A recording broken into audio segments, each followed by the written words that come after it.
Deep in my heart, I knew what they were saying. Didn't trust their line eyes and swaying hips. Fuck off. Fuck off. Fuck you and the best of you. I hear the howls of our screaming wives, sharpening our father's knives. Fly me away across midnight ocean and smack me down, smack me down, smack me far right down. Woo!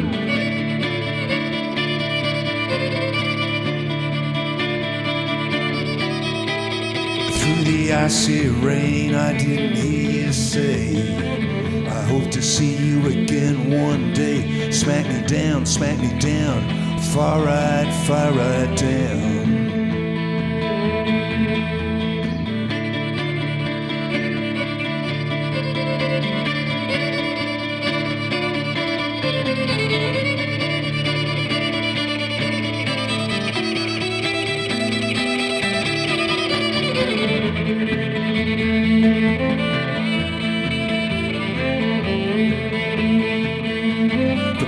Flies low into the mountain tall, exploding in a mega fucking shopping mall. The screaming wives keep the home fires burning, yeah. Watch you hurling, don't come back, you're a deadbeat dad. Come back now, make us feel sad. And the kid dropped their bucket and spade and flayed into the ocean. Woo, yeah!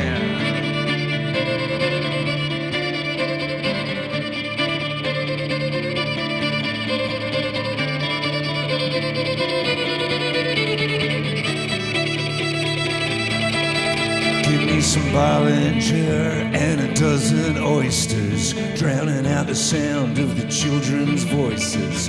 Cut the engines over the mid-Atlantic Ocean. Then smack me down, smack me far right down. Smack me down, smack me far right down. Smack me down, far right down.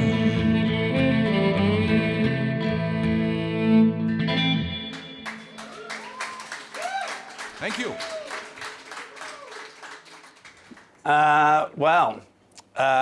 As Gary was saying, the conversation's loosely inspired by the Jim Jarmusch film Coffee and Cigarettes, but I don't know if we'll pull off the Tom Waits Iggy Pop thing. We'd have to be a little bit... They had some great static silences where neither of them knew exactly what to say. Yeah. That lasted for seconds, tens of seconds, something that you never do really in a conversation on film. So maybe we'll have to try not to do that or pretend to do that. I don't think it's going to work, Mark. Okay. The silent, pregnant pause between us. So. But I mean, the truth of the matter is, Hugo and I, preparing for today, actually had a really great conversation yesterday, and I was wishing we could have and maybe should have recorded that. But one of the things that was kind of emerged as a bit of a theme was, I guess, just the obvious thing, us being fairly mature as artists and in our age and trying to maintain energy. And obviously Hugo at the moment, he's got a new record with the Wreckery, which was a band that he had in his 20s, who had a real maverick punk blues, pretty cool Melbourne kind of dark edge to them. And he's returned to that group of friends and made a really great record called Fake Is Forever. And I thought a lot listening to it, not just about the music, but this issue as we get older of keeping keeping energy and restoring energy, because obviously when you get older you can get a bit nostalgic, a bit obsessed with memory and melancholy too, and that affects the art that you make. But the Fake Is Forever album that Hugo's made with the Wreckery has a heap of attitude and a heap of energy, and that kind of, the record actually surprised me. Good. Because it wasn't the record I was expecting from him. Right. It was more up-tempo than maybe what you imagined. more up tempo, and even the way it evolved, you know, like the sonics on it, the song Young People at the end. Can Go to Hell. That's right, Young People Can Go to Hell. It's very controversial with my kids, this song. They were pretty shocked about that and demanded, in fact, to know what the song was really trying to express. So I explained to them the truth of the matter, which is that it was a song written to my younger self, or to our younger selves. So it wasn't so much a condemnation of the new generation of now, it was a condemnation of who we were back then, but delivered with a lot of affection and I hope humour and sarcasm. Because, I mean, thinking about the 80s, Mark, there was a lot to criticise about ourselves at that time. Yeah. To be honest. Yeah. Yeah. We didn't emerge from the universal womb fully formed.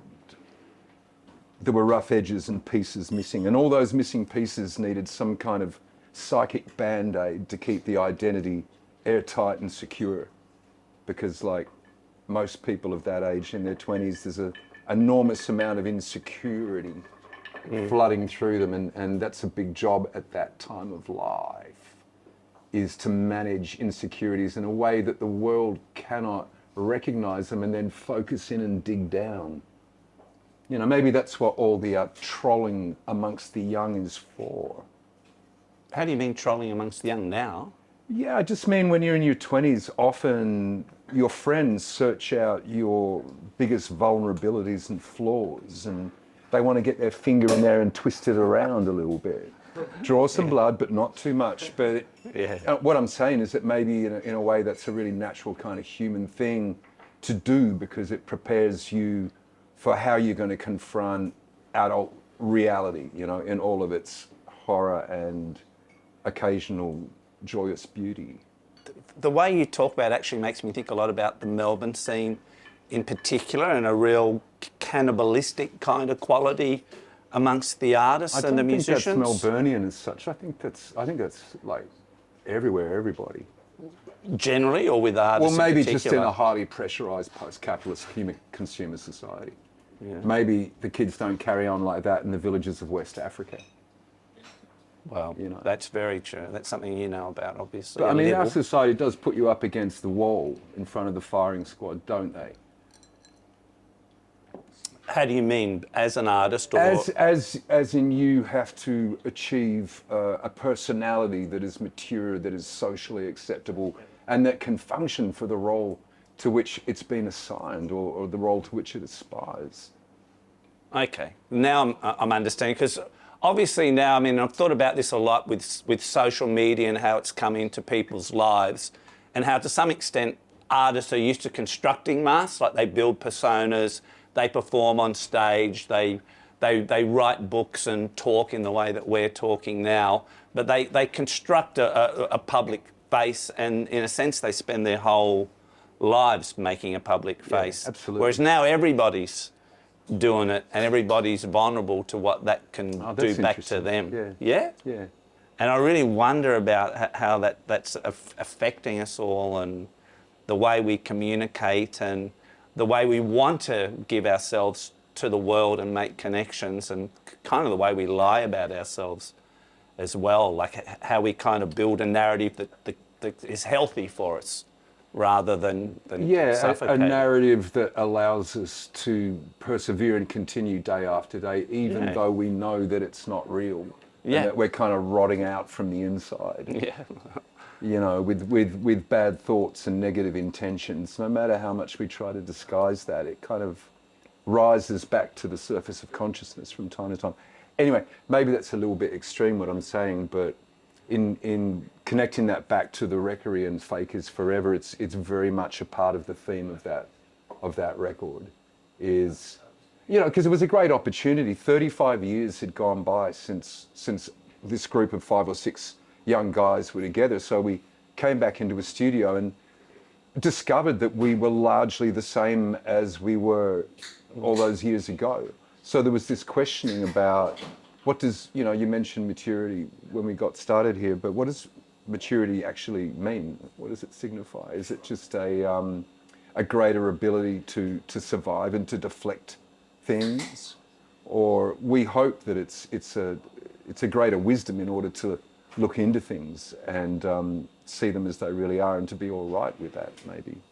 I mean, for me, the strange thing about maturity is that you're struggling not to let the struggles of your life become a kind of burden that you place upon others, particularly when you're a writer or a musician. We were having this rave yesterday that you don't.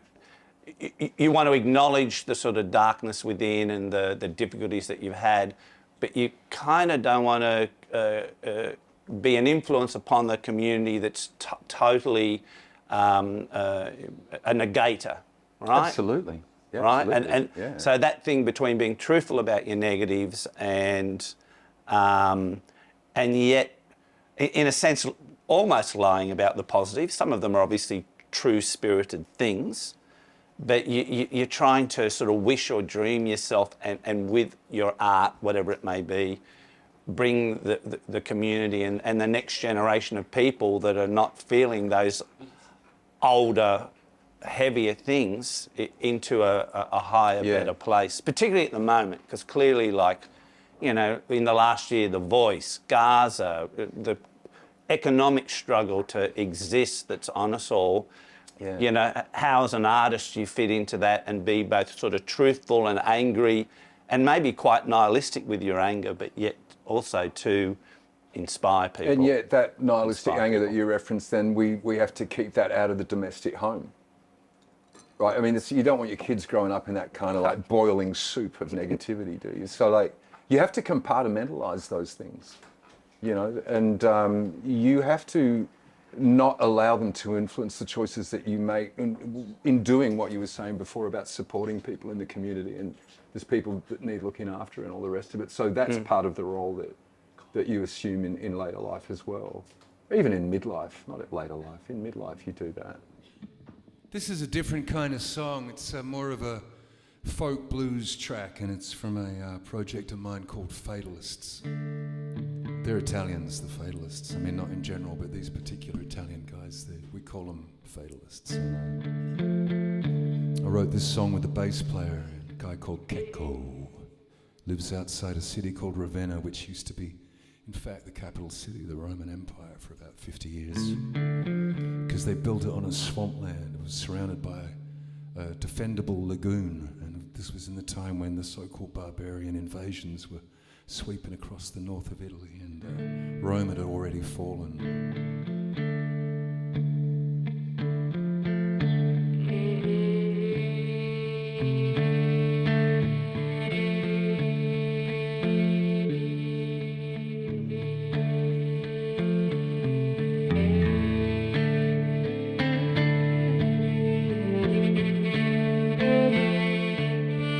Uranium share, ride the wind, my son. You plutonic love, dig utopia, come. Tell the lookout kid, maximum attention. Shoot magnesium flare, if night riders come. I dig germanium flares. I dig germanium flares. Mine in the moon, mine in the moon. I'm booking in our honeymoon, yeah. Mine in the moon, mine in the moon.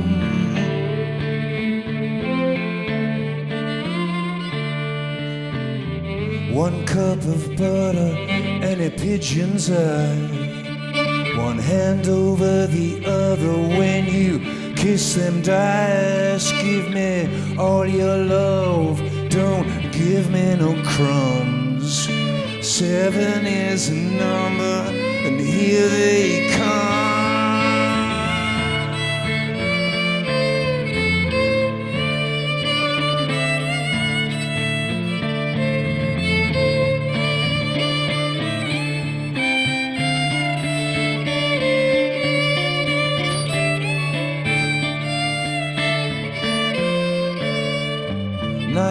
riders are approaching, turn the house lights off. Put your hand over my mouth so they can't hear me cough. Put my television in the kitchen sink. Blindfold my mind so they can't hear me think. Don't shoot the messenger, here's my seed. Methadone moose perched on my knee. Uranium shell, ride the wind, my son. Plutonic love beat utopia come, yeah.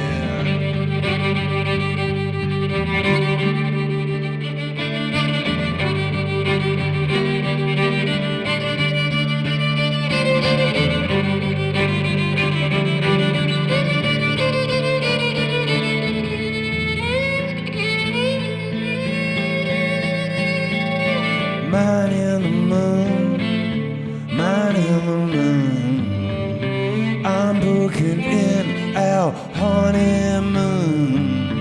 Man in the moon, man in the moon. Don't take off, honey, it's too soon. Yeah, now man in